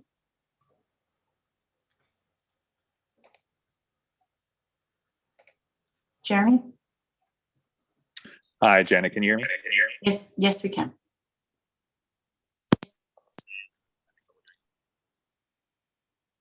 Hello? Okay. Hi, can you hear me? Yes, we can. Hi, all right, sorry about that. Jeremy Zittimer, Goldens Bridge. I wanted to make a comment on the dispensary conversation. I wanted to add a little bit of nuance to this that and like some historical context that I think is important here and has bearing on bringing it to a town vote. There is like research and historical research out now that to give some context, when the war on drugs was first kind of brought about in the mid 1900s, it was it's pretty well documented at this point that it was intended as a means of disrupting Black communities. And I want to be really, really clear that I'm not suggesting that anybody who is against the dispensary position is coming from a place of racism. That's not what I'm saying. I don't think anybody who is anti-dispensary is necessarily coming from that place. I think it's important to note that historically, the push against marijuana and the push against weed is associated with disrupting and criminalizing Black communities. And there is a historical kind of bone to pick between the decriminalization movement and kind of accommodating or lifting up or creating a culture where Black residents are welcome. Just kind of historically, there is a trend there. And so I would encourage our town board to speak locally with some of our Black residents and get their input on this specific issue before bringing it to a town-wide vote. I know that at the federal level, the government is looking across all of its federal policies and kind of doing an equity audit and seeing which policies are unintentionally creating inequities. And I think that this is a situation where the town board should take a similar approach.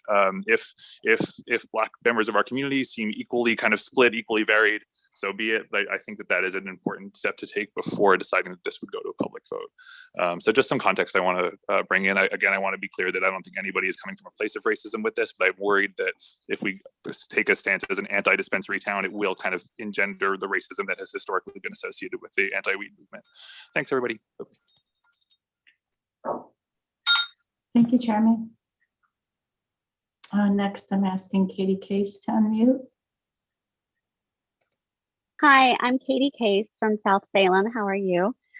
I'm pretty much here for the same reasons that Joe Shuhow previously stated. The town park and the baseball fields are just absolutely an abomination.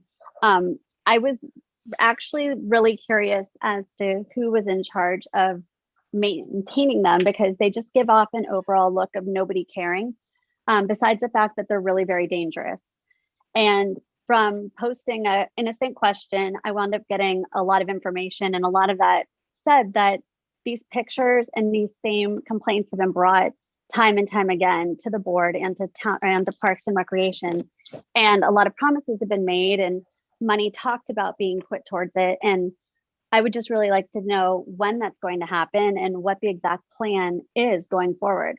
I know this past week, there's been some work being done there, which I'm so happy to hear that there's some things getting started there, but I've seen some pictures and I'm wondering whether it's temporary work, because it's not the greatest craftsmanship. but it may solve the initial safety issue, at least for now. But I'm just wondering if it's temporary, what the permanent solution is going to be, and what the budget's going to be down the road. Because I mean, these are the kids in our town, and we're pretty much giving them the message that they're not important. And plus, I mean, just the safety aspect of it. So that's just, I'd like to find some answers out on that. You can email me, Katie. Email's on the website. Okay, thank you. I did email the other day. Oh, did you? Okay. Yes, I emailed everyone on the board. Oh, yeah, you know what? Okay, that's right. I see it now here. Yeah. Yep. All right. Thank you, Katie. Next, I'm asking Kelly Jones to unmute. It's actually Kyle. In regards to everything fixing up in the baseball fields, what about a huge liability to the town on all the dead trees? There's dead branches hanging. Kids can run into them. You know, Pete, the third baseline at Fox Valley, there's a huge dead ash tree. What is the town going to do about that? Great, you're fixing the playgrounds, but I think you need to look at the liability aspect of what happens if somebody gets hit from a dead tree that is not being taken care of. You know, I'm a tree guy. I walk around the fields all the time. I see it. It's going to be a problem. I think it needs to be addressed. Well, who's gonna, what are we gonna do? Something needs to be taken care of before somebody gets hit. And the town's got a major lawsuit because we can't take care of the dead trees. It's simple. It's got to get done. I think the trees, maybe before the playground, should be taken care of. Something bad's going to happen. That's all I have to say. Okay, thank you, Kyle. Next, I'm asking Aiden Izzo to unmute. Hi, thank you. Sorry. My name is Karen Byrne. I am calling from Wakabuk. Aiden's my son. Sorry, I'm not great with Zoom. I actually wrote a letter to the board, and I would just like to read parts of it. Again, this is regarding the baseball fields and the current state, the dilapidated and dangerous state of several of the fields.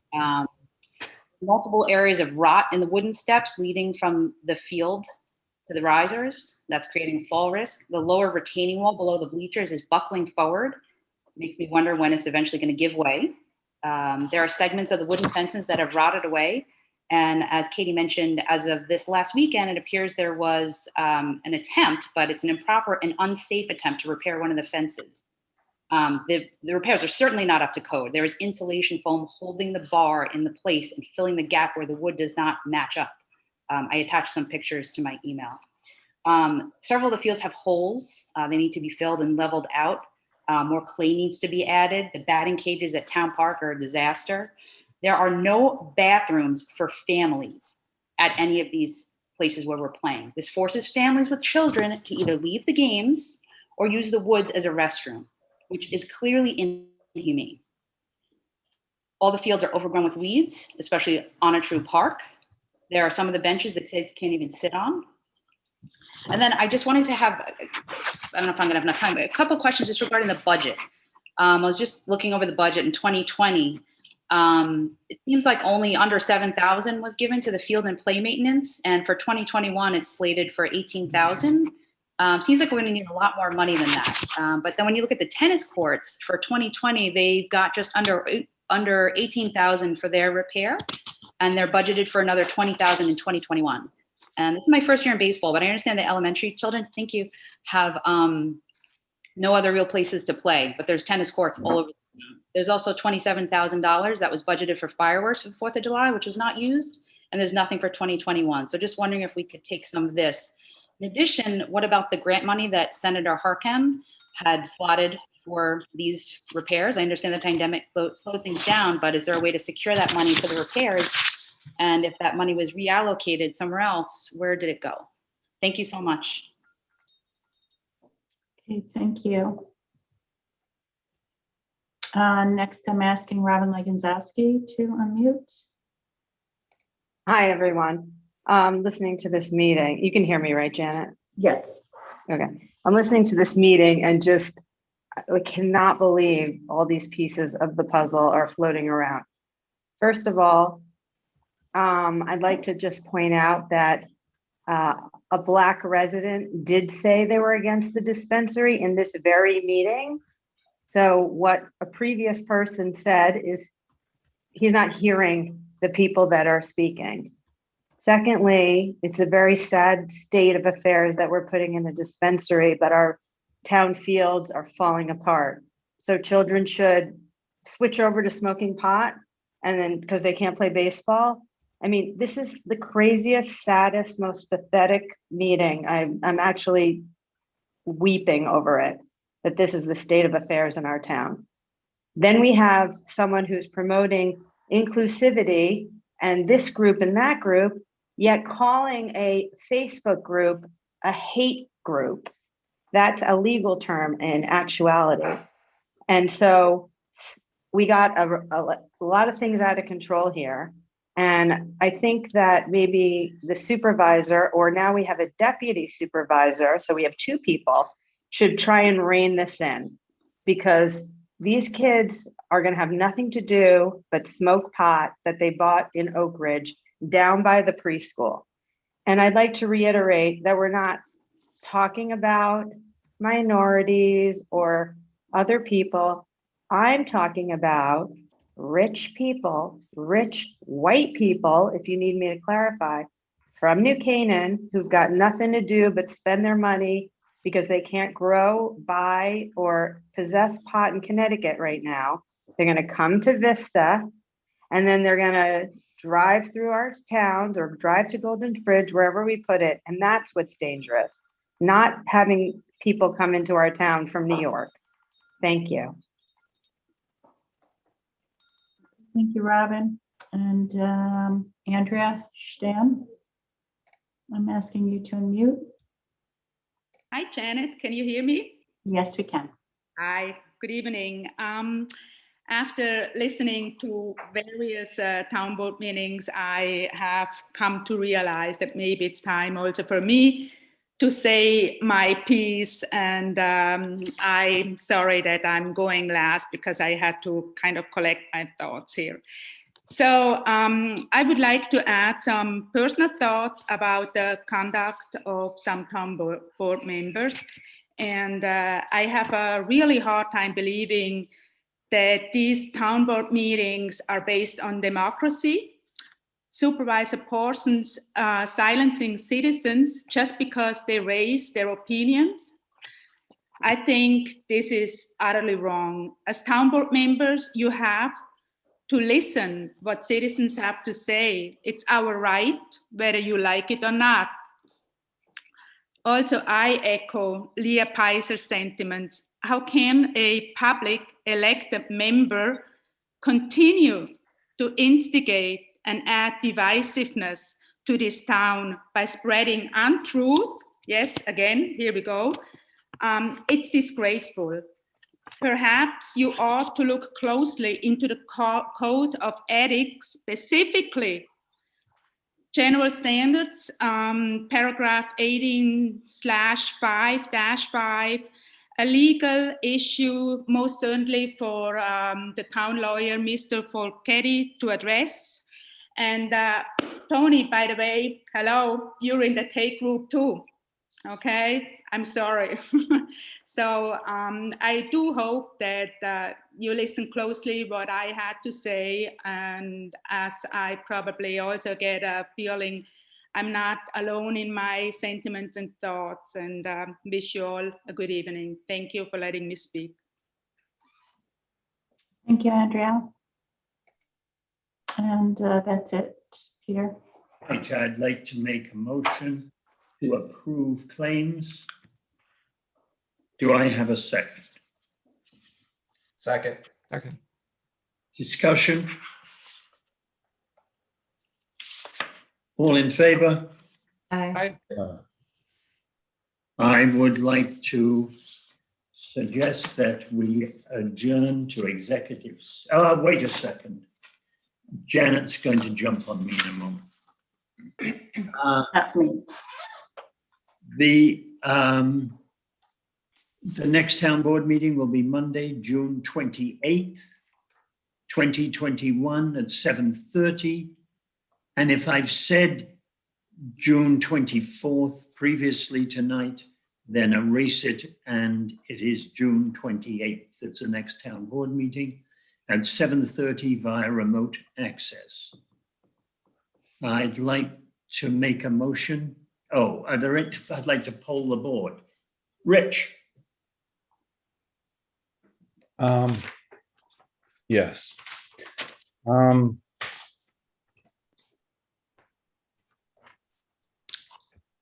Couple things.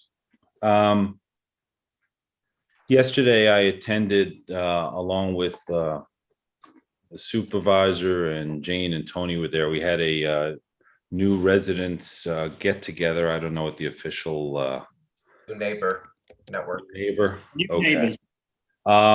At the town park. It was a terrific event run by Dana. Michael Portnoy did a terrific job as usual. I was smart and stayed away from the ice cream, which was a good move. It was a terrific event, and we had to have several dozen people there, and got to meet so many new members to our community, and it was terrific. I thought it was a great event, and I'm glad we were all there and to welcome all these new residents to our community. Second,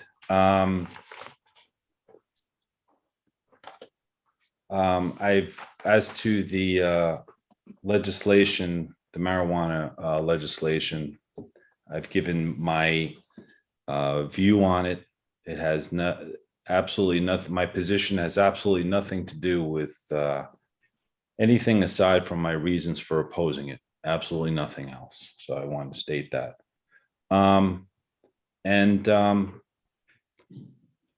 Third, I've taken an oath to represent all 12 or 13,000 people in the town. Those people I agree with, those people I disagree with. And I think we all can probably do a better job in listening to what other people have to say, being open-minded about what people have to say, having a constructive dialogue and hearing other views, other positions. And that's the way that we will be a more unified community over time. Thank you. Jane? Yes, thank you. So let's see. I'm going to check off a couple of things that have been addressed. And I want to say happy Pride Month. This is our first town board meeting in the month of June. So happy Pride Month to all of you officially. And I wanted to let people know that I went to a community discussion hosted by the Loft, Westchester, yesterday morning at 11 a.m. And our district attorney, Mimi Roca, was there, our Westchester County District Attorney, Mimi Roca. And she was talking about a tips line that is, and they now have a person specifically in charge of hate crimes and harassment and people wanting to anonymously report things. And so that number is, I think it's 995 tips. And I think it's 914-995 tips. And the name of the person who's in charge of the hate crimes is Catalina Blanco and Tony. I'm hoping I'm going to spell this last name because otherwise I will say it wrong. It's Buitrago. And so if you're looking for a contact, that's her.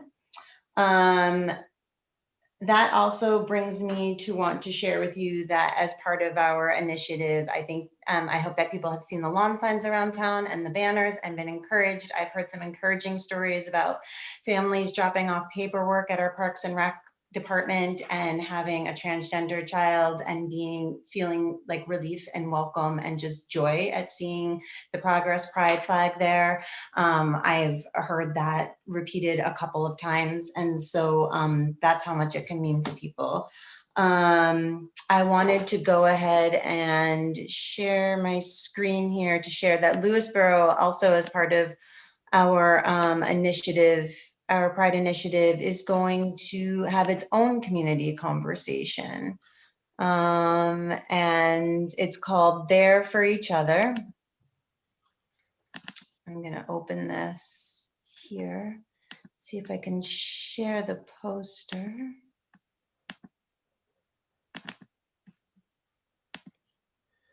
I can. There for Each Other, a Lewisboro conversation on LGBTQIA+ allyship. It's tomorrow from 8 to 9:30. This is where you can register, and there's a QR code. And if you don't see that anywhere about town, we posted it. We've given out some handouts. It's on social media, and you want that link, just email me, and I'll be happy to lead you there. So that's happening tomorrow night as part of our Pride initiative. I want to remind people that Pride in the Park is happening on Saturday, June 26th, with the rain date of Sunday, June 27th, with a 2 to 3 p.m. drag queen story hour, a pet pride parade, a flag raising centered around our youth in town. Then there's going to be food trucks and an opportunity to enjoy that. And then there will be a comedy show put on by Hard Headed Comedy Inc., which is a local business. And the name of the show is Queerlarious, and all the comedians, save for the host and the owner, are members of the queer community, and it's family friendly, and the comedians are all aware of that as well. So please, all the events are free. They're all family friendly. Please come join us. And then Dan, when you go, will you mention the survey? Oh, yeah, sure. Is it? Great. Yeah, absolutely. Okay, so that is all I have for now. Thank you.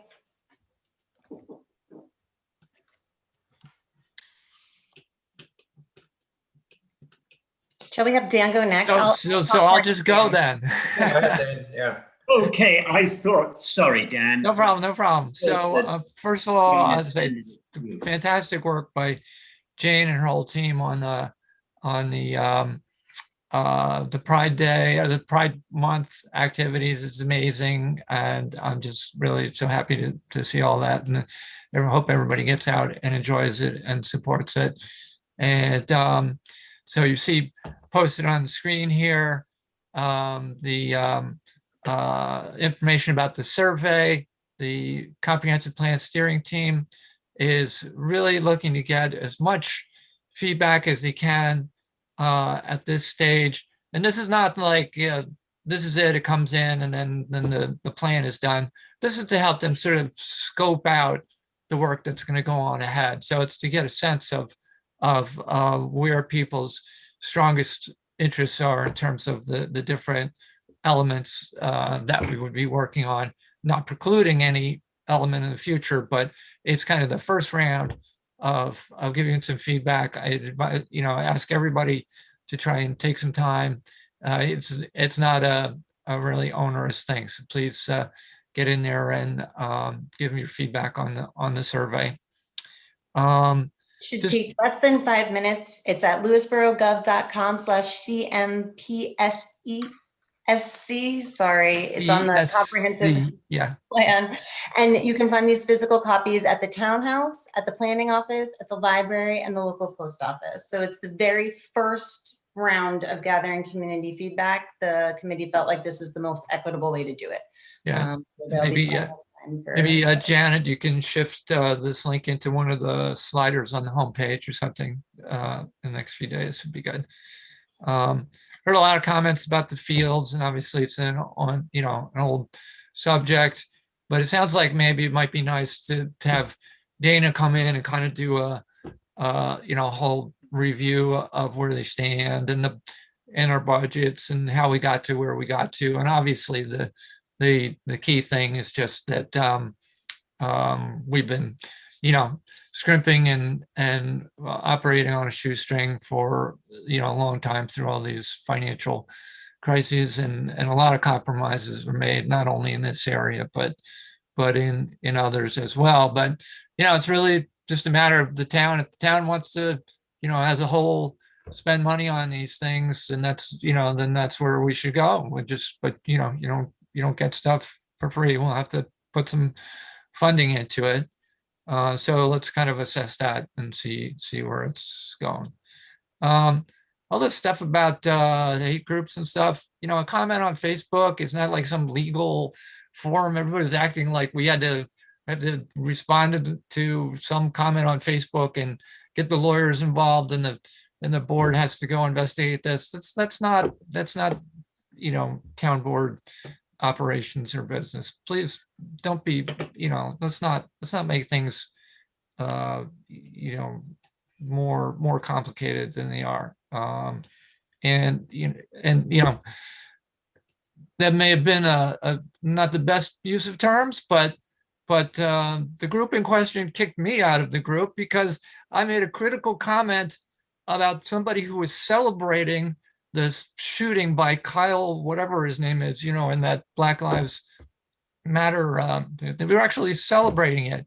I saw other postings on there where people were actually like laughing about a beatdown, and they were watching this video.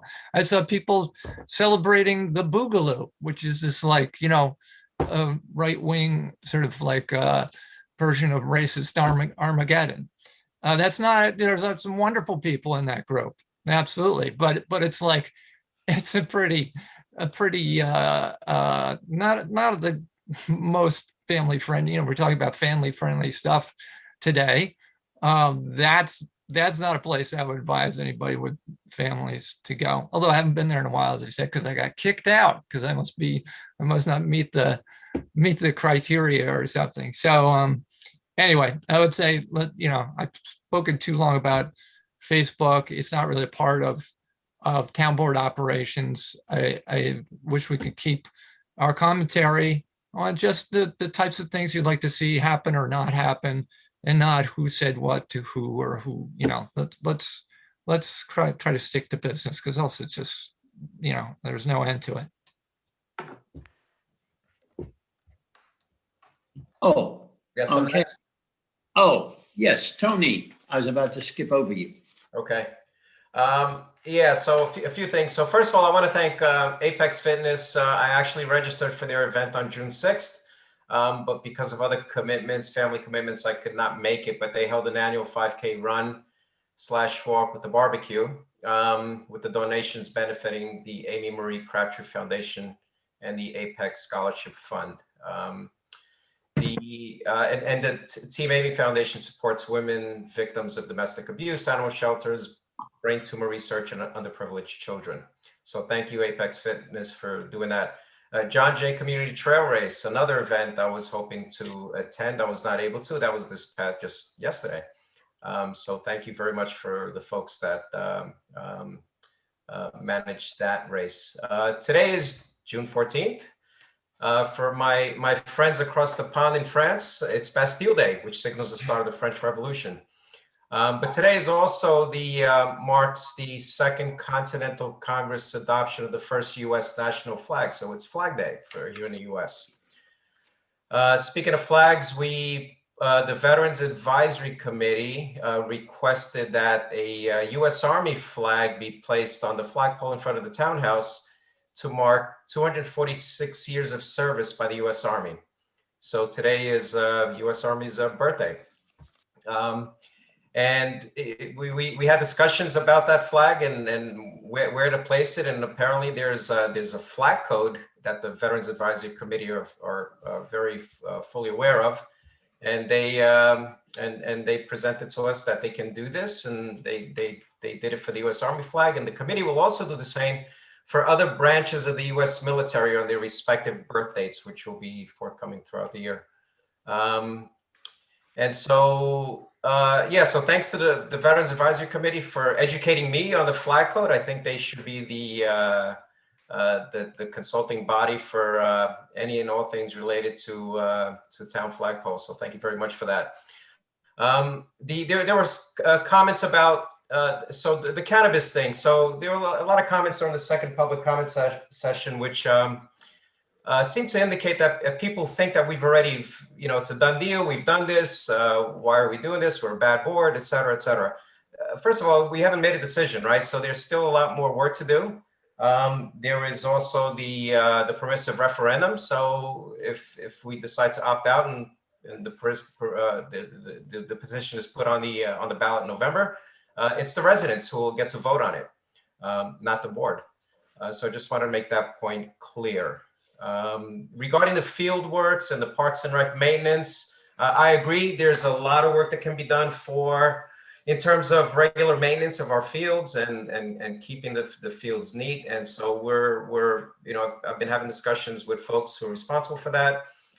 We will make progress as well as with the maintenance. We're looking at the budgets and things that we have allocated funds for, and we're looking at doing some work, much needed work. The town park was mentioned, Fox Valley was mentioned. So unfortunately, COVID, I hate to use that as an excuse, but that did back things up a bit, as well as resource contention. But we do have some priorities. We definitely want to make our fields safe for everyone. And so there is work that we will be doing, and I'll keep everyone posted of that. So thank you all very much for coming out tonight. Okay, I'd like to stress one thing: the importance of taking part in the comprehensive plan questionnaire. Really, it's your plan. And if you don't contribute, you won't get heard. And I think most of the people in this meeting really want to be heard. So please become involved. It's important. I won't be supervisor by the time it gets to any serious stage. In fact, it's the next town board will probably be doing most of the work on this as they come towards the end of their term. Thank you very much. It's a big investment, but I think it's a good investment. I'd like to propose that we adjourn to executive session. Do I have to discuss an appointment to a grants committee, the sale of properties, and a contract? Can I have a second? Second.